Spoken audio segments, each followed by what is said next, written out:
এটা বর্তমানে কোন দেশ রে ভাই? আমরা কোন দেশে বসবাস করতেছি বর্তমানে?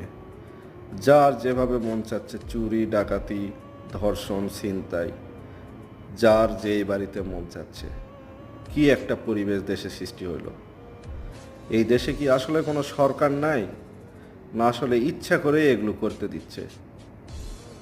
মানুষের তো ধৈর্যের বাঁধ ছিঁড়ে গেছে ভাই। টেকনাফ থেকে তেঁতুলিয়া, প্রত্যেকটা গ্রামে শহরে প্রত্যেকটা জায়গায় এই একই অবস্থা।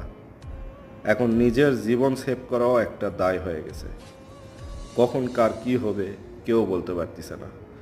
তারপরও কিছু মানুষ বলতেছে অনেক ভালো আছি, কিছু সময় দিতে হবে। আর কত সময়?